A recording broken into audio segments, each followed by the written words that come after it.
Hello guys, welcome back to my another blog. तो आज हम आए हैं छत पे ब्लॉग बनाने के लिए।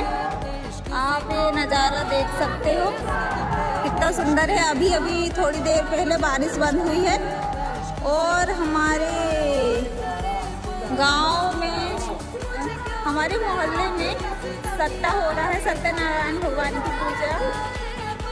तो आप भी